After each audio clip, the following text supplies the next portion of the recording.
ഇനി നമ്മൾ ഡിസ്കസ് ചെയ്യാൻ പോകുന്നത് ആന്റി ഫംഗൽ ഡ്രഗ്സ് എന്ന് പറയുന്ന ഒരു ടോപ്പിക്കാണ്. ഫാർമക്കോളജിയിൽ കീമോതെറാപ്പി എന്ന് പറയുന്ന യൂണിറ്റിൽ വരുന്ന ഇമ്പോർട്ടൻ്റ് ആയിട്ടുള്ള ഒരു ക്ലാസ് ഓഫ് ഡ്രഗ് ആണ് ആന്റി ഫംഗൽ എന്ന് പറയുന്നത്. So this is the learning objective of the session. After the session you will able to understand, describe and write about the definition, classification, ADR and uses of antifungal drugs.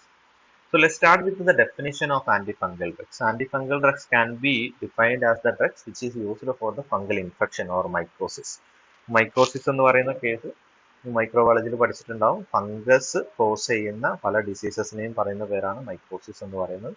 അപ്പോൾ അതിനെ treat ചെയ്യാൻ വേണ്ടിയിട്ട് use ചെയ്യുന്ന ഡ്രഗിനെയാണ് antifungal drugs എന്ന് പറയുന്നത്.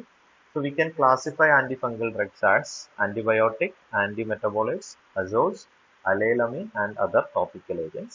So antibiotic include polyene like amphotericin B, nystatin, hamycin and natamycin, and heterocyclic compound like cresofulvin, antimetabolites like fluocytosine, and azole derivative like imidazole like clotrimazole, econazole, miconazole, oxyconazole, ketoconazole, and triazoles like fluconazole, itraconazole and vorticonazole, and allylamine like terbinafine and other agents like tolnafate, benzoic acid, timidochlor ഇങ്ങനെയുള്ള പല ഡ്രഗ്സുകളാണ്. Okay, അപ്പോൾ ആദ്യം തന്നെ പറയാനുള്ളത് clotrimazole.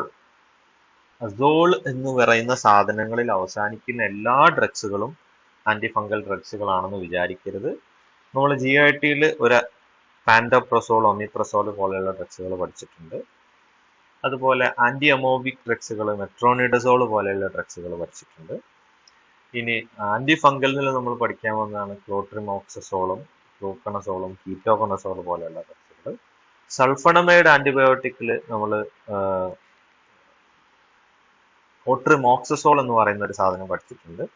അപ്പോൾ clear ആയിട്ട് മനസ്സിലാക്കുക, ഇവിടെ ചില ഡ്രഗ്സുകൾ അസോളിൽ അവസാനിക്കുന്ന സാധനങ്ങളാണ്. എസ്പെഷ്യലി കുറച്ചും കൂടി സ്പെസിഫിക് ആയിട്ട് പറഞ്ഞു കഴിഞ്ഞാൽ കൊണസോളിൽ അവസാനിക്കുന്ന സാധനങ്ങളാണ്, എക്സെപ്റ്റ് ക്ലോട്രിമസോൾ. ബാക്കിയെല്ലാം കൊണസോളിൽ അവസാനിക്കുന്ന ഡ്രഗ്സുകളാണ് ആന്റിഫംഗൽ ഡ്രഗ്സുകൾ എന്ന് ഒന്ന് ഓർത്തു വെക്കാൻ ശ്രമിക്കുക. ഓക്കെ, വെറും അസോൾ അല്ല, കൊണസോളിൽ അവസാനിക്കുന്ന കീറ്റോകൊണസോൾ, ഫ്ലൂക്കണസോൾ, ഇട്രാകൊണസോൾ, വർണിക്കൊണസോൾ, കൊണസോളിൽ അവസാനിക്കുന്ന ഡ്രഗ്സുകളാണ് ആന്റിഫംഗൽ ഡ്രഗ്സ്. ഇതാണ് ഇമ്പോർട്ടന്റ് ആയിട്ടുള്ള ആന്റിഫംഗൽ ഡ്രഗിന്റെ ക്ലാസ്. അതാണ് ആംഫോടെറിസിൻ, ക്രിസിയോഫുൾസിനെക്കാളും ഇമ്പോർട്ടന്റ് എന്ന് പറയുന്ന അസോൾ ആന്റിഫംഗൽ ഡ്രഗ്സുകളാണ്. അതുകൊണ്ടാണ് അങ്ങനെ തന്നെ പറയുന്നത്. ഓക്കെ, അപ്പോൾ ഇനി ആൻസർ എഴുതുന്ന സമയത്ത് ദയവ് ചെയ്ത് ഒമിപ്രസോളും പാൻഡോപ്രസോളും ഒന്നും ആന്റിഫംഗലിന്റെ കൂടെ എഴുതി വെക്കരുത് എന്നുള്ളതൊന്ന് ഓർമ്മപ്പെടുത്തുകയാണ്. ബാക്കിയുള്ളതൊക്കെ ഓക്കെയാണ്.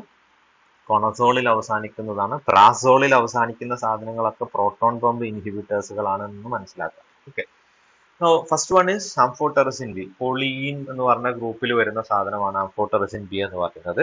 അപ്പൊ അതിന്റെ മെക്കാനിസം ഓഫ് ആക്ഷൻ എന്ന് പറയുന്നത്, ഈ ആംഫോടെറിസിൻ ബി എന്ന് പറയുന്നത് അല്ലെങ്കിൽ ഫംഗസിന്റെ മൈക്രോബയോളജി പഠിക്കുന്ന സമയത്ത് നിങ്ങൾ പഠിച്ചിട്ടുണ്ടാവും.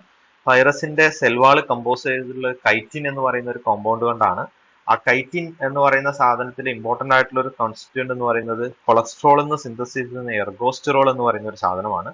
ആ എർഗോസ്റ്റിറോളിന്റെ സിന്തസിസിനെ അല്ലെങ്കിൽ അതുമായിട്ട് ബൈൻഡ് ചെയ്യുക എന്നുള്ളതാണ് ആംഫോടെറിസിൻ ബി എന്ന് പറയുന്നത്, അല്ലെങ്കിൽ പോളിയീൻ ആന്റിബയോട്ടിക്കിലുള്ള ഡ്രഗ്സുകളൊക്കെ ചെയ്യുന്നത്. They have higher affinity for ergosterol present in the cell membrane. They will combine and they will get inserted with the membrane, and several polyamine molecule will combine together to form an micropore. So this will increases the permeability and leakage of essential component. അപ്പോൾ ഇതാണ് ആംഫോടെറിസിന്റെ mechanism of action എന്ന് പറയുന്നത്. ആ സാധനങ്ങൾ എർഗോസ്റ്റിറോളുമായിട്ട് വന്ന് bind ചെയ്യും.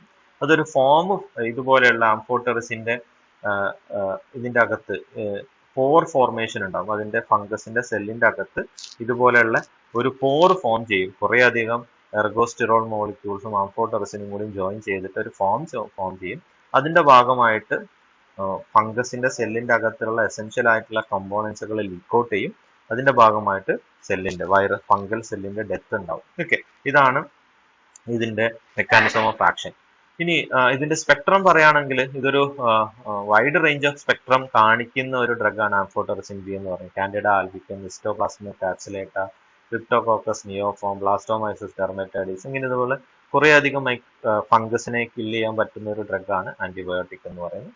Amphotericin antibiotic, amphotericin B എന്ന് പറയും. നൗ ADR അക്യൂട്ട് ആയിട്ടുള്ള കുറെ അധികം റിയാക്ഷൻസുകൾ ഉണ്ടാക്കുന്നുണ്ട്. ഇൻഫ്യൂഷൻ ആയിട്ടൊക്കെ കൊടുക്കുകയാണെങ്കിൽ ചിൽ, ഫീവർ, ആക്, പെയിൻ, നോസിയ, വോമിറ്റിംഗ്, ഡിസ്പോണിയ പോലെയുള്ള കണ്ടീഷൻസുകൾ ഉണ്ടാക്കുന്നുണ്ട്. ലോങ് ടേം ആയിട്ട് നമ്മൾ ആന്റിഫംഗൽ ഡ്രഗ് ആംഫോടെറിസിൻ യൂസ് ചെയ്യുന്ന സമയത്ത് നെഫ്രോടോക്സിസിറ്റി ഉണ്ടാക്കുന്നുണ്ട്. അതിന്റെ ഭാഗമായിട്ട് അസ്റ്റോസീമിയ, നൈട്രജന്റെ ലെവൽ കൂടുന്ന ഒരു കണ്ടീഷൻ ഉണ്ടാവും. Reduced GFR, glomerular filtration rate കുറയും. അസിഡോസിസ് ഉണ്ടാവും, ഹൈപ്പോകലീമിയ ഉണ്ടാവും. അതുപോലെ തന്നെ CNS ടോക്സിസിറ്റി, ഇൻട്രാതീക്കലായിട്ടൊക്കെ ഇൻജെക്ട് ചെയ്യാവുന്ന ഹെഡ് ഏക്ക്, വോമിറ്റിംഗ്, നെർവ് പലാസിസ് പോലെയുള്ള കണ്ടീഷൻസുകൾ ഉണ്ടാക്കുന്നുണ്ട്. ഇനി ഇതിന്റെ ഒരു ഇമ്പോർട്ടന്റ് ആയിട്ടുള്ള ഡ്രഗ് ഇന്ററാക്ഷൻ എന്താണെന്ന് ചോദിച്ചു കഴിഞ്ഞാൽ, ആംഫോടെറിസിൻ എന്ന് പറയുന്നത് ഒരു നെഫ്രോടോക്സിക് ആയിട്ടുള്ള ഡ്രഗ് ആണ്. അപ്പോൾ ആംഫോടെറിസിൻ എന്ന് പറയുന്ന ആന്റി ഫംഗൽ ഡ്രഗ്സ് നെഫ്രോടോക്സിക് ആയിട്ടുള്ള ബാക്കിയുള്ള ആന്റിബയോട്ടിക്സിന്റെ കൂടെ കൊടുക്കുന്ന സമയത്ത് നെഫ്രോടോക്സിസിറ്റി പൊട്ടൻഷിയേറ്റ് ചെയ്യും. അപ്പൊ അമിനോഗ്ലൈക്കോസൈഡ്, വാങ്കോമൈസിൻ, സൈക്ലോസ്പോറിൻ ഇതൊരു ഇമ്മ്യൂണോ സപ്രസന്റ് ആയിട്ടുള്ള ഡ്രഗ് ആണ്. ഓർഗൻ ട്രാൻസ്പ്ലാന്റേഷനിലൊക്കെ കൊടുക്കുന്ന സാധനമാണ്. അപ്പൊ ഇതിന്റെ ഒക്കെ കൂടെ ആണ് ആംഫോടെറിസിൻ ബി കൊടുക്കുന്നതെന്നുണ്ടെങ്കിൽ അത് പൊട്ടൻഷിയേറ്റ് ചെയ്യും, അതിന്റെ ടോക്സിസിറ്റി പൊട്ടൻഷിയേറ്റ് ചെയ്യും. Okay, now uses of amphotericin B, different kind of fungal infection caused by candida, അതുപോലെ തന്നെ ഓട്ടോമൈക്കോസിസ്. ഈ രണ്ട് ഡിസീസസിലാണ് oral, vaginal, cutaneous candidiasis, otomycosis പോലെയുള്ള ഫംഗൽ ഇൻഫെക്ഷൻസിനെ ട്രീറ്റ് ചെയ്യാൻ വേണ്ടിയിട്ട് യൂസ് ചെയ്യും. ഫെബ്രൈനൽ ന്യൂട്രോപീനിയ പോലെയുള്ള കണ്ടീഷൻസിനെ ട്രീറ്റ് ചെയ്യാൻ വേണ്ടിയിട്ട് യൂസ് ചെയ്യും.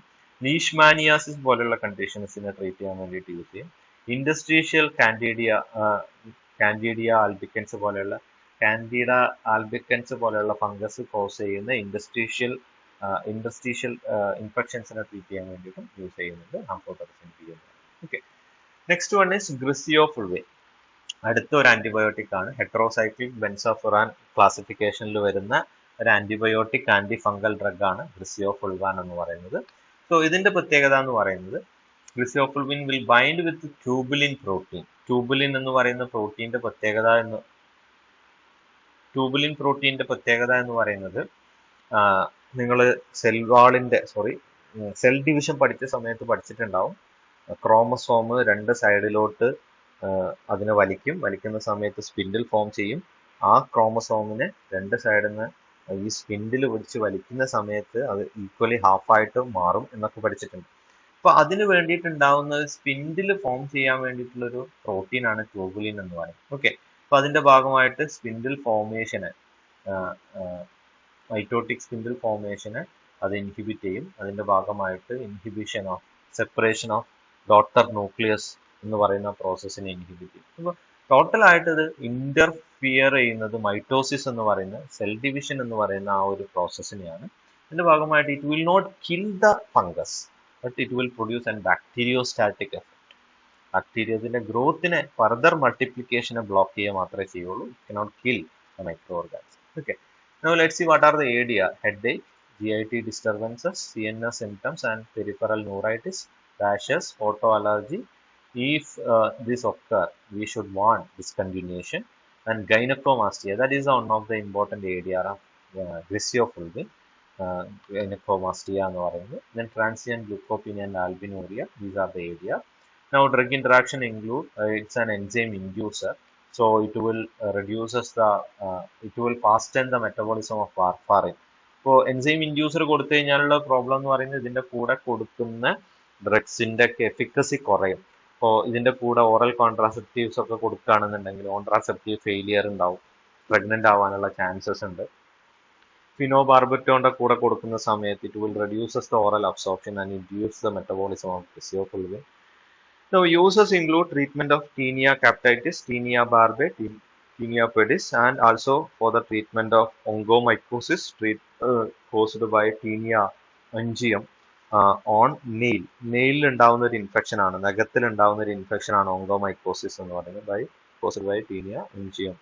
ഓക്കെ, അപ്പോൾ ഇതിനെ ട്രീറ്റ് ചെയ്യാൻ വേണ്ടിയിട്ടൊക്കെ യൂസ് ചെയ്യുന്ന ഒരു ഡ്രഗാണ് ഗ്രിസിയോഫുൾവിൻ എന്ന് പറയുന്നത്. ഓക്കെ, ഇനി അടുത്ത class, important class of antifungal drug. സാധാരണ ആന്റിഫംഗൽ ഡ്രഗ് എന്ന് പറയുമ്പോൾ മനസ്സിലോട്ട് വരേണ്ട ഡ്രഗ് ഇമിഡസോളും അസോൾസുകളുമാണ്. ഇതിൽ വരുന്ന ഇമിഡസോൾ ആയിട്ടുള്ള ഡ്രഗ്സുകളാണ് ഈ ടോപ്പിക്കലായിട്ടും സിസ്റ്റമിക് ആയിട്ടും യൂസ് ചെയ്യാൻ പറ്റുന്ന ക്ലോട്രിമസോൾ, ഒക്കണസോൾ, മൈക്കണസോൾ, ഓക്സിക്കണസോൾ, കീറ്റോക്കണസോൾ. ഇപ്പൊ ഇതില് കീറ്റോകണസോൾ എന്ന് പറയുന്നത് കീറ്റോ ബി എന്നൊക്കെ ഉള്ള രീതിയിൽ ടാബ്ലറ്റ് ആയിട്ട് അവൈലബിൾ ആയിട്ടുള്ളതാണ് കീറ്റോകണസോൾ എന്ന് പറയുന്നത്. ക്ലോട്രിമസോൾ, ക്ലോട്രി ലോഷൻ, അതുപോലെ തന്നെ പല മൈക്കോവേറ്റ് എഫ്, അത് മൈക്രോണസോൾ ആണ്. നിങ്ങൾ നിയോസ്പോറിൻ ഓയിൽമെന്റ് ഒക്കെ കണ്ടിട്ടുണ്ടാവും. നിയോസ്പോറിൻ ഓയിൽമെന്റിലൊക്കെ ഉള്ള ഒരു കണ്ടന്റ് മൈക്രോണസോൾ പോലെയുള്ള കണ്ടന്റ്സുകൾ നിങ്ങൾ അതിലുണ്ട്. നിയോമൈസിന്റെ കൂടെ മൈക്രോണസോൾ പോലെയുള്ള കണ്ടന്റുകൾ ഉണ്ടാവാറുണ്ട്. ഓക്കെ, അതുപോലെ മൈക്രോവേറ്റ് എഫ് എന്ന് പറയുന്ന സമയത്ത് മൈക്രോണസോളിന്റെ കൂടെ ബാക്കിയുള്ള ഫ്ലൂക്കണസോളും കൂടി കൂടിയിട്ടുള്ള ഡ്രഗ്സുകളാണ്. ഇതാണ് ഈ ഒരു ഇമിഡസോൾ. ഇതൊരു ഇമ്പോർട്ടന്റ് ആന്റി ഫംഗൽ ഡ്രഗ് ആണ്. അധിക ടോപ്പിക്കൽ ആയിട്ടുള്ള പ്രിപ്പറേഷൻസുകളും ഇമിഡസോൾ പ്രിപ്പറേഷൻസുകളാണ്. നമ്മൾ ഫംഗൽ ഇൻഫെക്ഷൻസിൽ, പ്രത്യേകിച്ച് ഇന്നർ ഇടുന്ന സ്ഥലങ്ങളിലൊക്കെ ഉണ്ടാവുന്ന ഇൻഫെക്ഷൻസിനൊക്കെ നമ്മൾ യൂസ് ചെയ്യുന്ന പല ക്രീംസുകളും ഓയിൽമെന്റ്സിലൊക്കെ യൂസ് ചെയ്യുന്നത് ഈ ഇമിഡസോൾ ആയിട്ടുള്ള ഡ്രഗ്സുകളാണ്. ക്ലോട്രിമസോളോ മൈക്ലോസോളോ അല്ലെങ്കിൽ ഫ്ലൂക്കണസോളോ പോലെയുള്ള ഡ്രഗ്സുകളൊക്കെയാണ്. ഓക്കെ, സോ ഇതിന്റെ മെക്കാനിസം ഓഫ് ആക്ഷൻ എന്ന് പറയുന്നത്, നേരത്തെ നമ്മൾ പറഞ്ഞു എർഗോസ്റ്റിറോളിന്റെ ഇമ്പോർട്ടൻസ്. ഫംഗസിന്റെ സെൽവാൾ സിന്തസിസിന് ആവശ്യമായിട്ടുള്ള ഒരു സാധനമാണ് എർഗോസ്റ്റിറോൾ എന്ന് പറഞ്ഞിട്ടുണ്ടായിരുന്നു. ഈ എർഗോസ്റ്റിറോള് ബോഡിയിൽ സ്റ്റിറോള് അല്ലെങ്കിൽ കൊളസ്ട്രോള് സിന്തസിസ് ചെയ്യുന്ന പോലെ തന്നെ ഒരു പാത്വേയിൽ സിന്തസിസ് ചെയ്യുന്ന ഒരു പാത്വേ ആണ് ഇമിഡസോൾ അല്ലെങ്കിൽ എർഗോസ്റ്റിറോളിന്റെ സിന്തസിസ്. അതിന്റെ പ്രിക്വസറിന് സാക്വിലിൻ ആദ്യം ഉണ്ടാക്കും.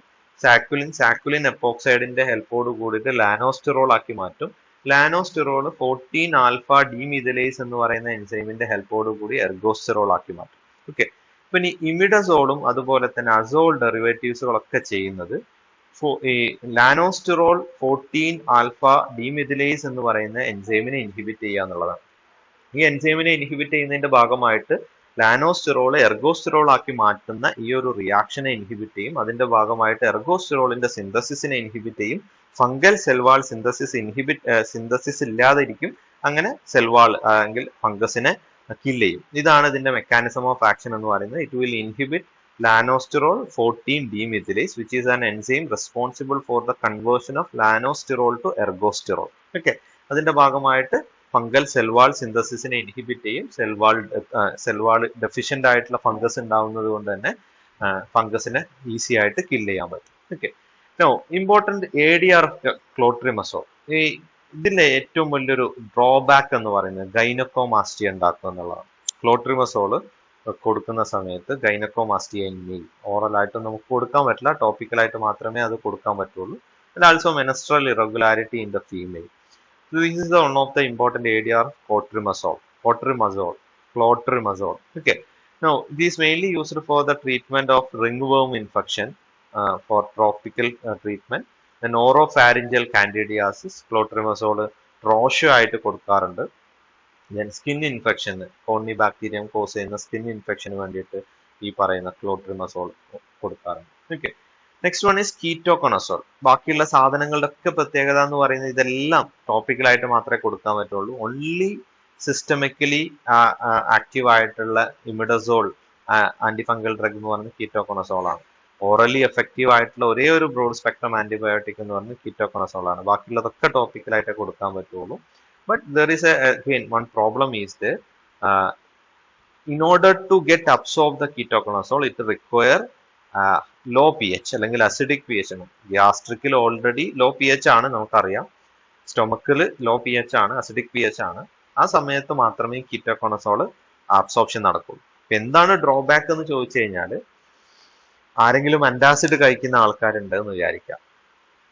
ആസിഡിനെ ന്യൂട്രലൈസ് ചെയ്യാനുള്ള പെപ്റ്റിക് അൾസറിന്റെ ട്രീറ്റ്മെന്റ് എടുക്കുന്ന ആൾക്കാരുണ്ടെങ്കിൽ അതിന്റെ കൂടെ കീറ്റോകണസോൾ കഴിക്കുകയാണെന്നുണ്ടെങ്കിൽ ഇതിന്റെ അബ്സോർപ്ഷൻ കുറയും. ഓക്കെ, കീറ്റോകണസോളിന്റെ അബ്സോർപ്ഷൻ കുറയും. That is the drawback of ketoconazole. Now ADR include nausea, vomiting, loss of appetite, headache, paresthesia and rashes and hair loss. And another important ADR is hormonal effect. It will decreases the antigen production from the testis. So that is one of the important ADR of ketoconazole. So മെയിൽസിൽ കീറ്റോകണസോൾ ഈ fungal ഇൻഫെക്ഷൻസിന് വേണ്ടി കൊടുക്കുന്ന സമയത്ത് ആൻഡ്രസിന്റെ level കുറയാനും feminine character കൂടാനൊക്കെ chance ഉണ്ട്. Okay, so that is ADR of ketoconazole. Now used in which is effective in dermatitis because it's concentrated in stratum corneum and the mycosis, and also used as a lotion or shampoo for seborrhea, scab and dandruff. Then dermal leishmaniasis and Kala-Hasha, and also used in Cushing syndrome to decrease the corticosteroid production. ഈ ഒരു effect കൊണ്ട് തന്നെയാണ്, ആൻഡ്രോജനെ decrease ചെയ്യുന്ന effect കൊണ്ടൊക്കെ തന്നെയാണ് ക്യുഷിൻ സിൻഡ്രോസിലും ketoconazole use ചെയ്യാൻ പറ്റുന്നത്.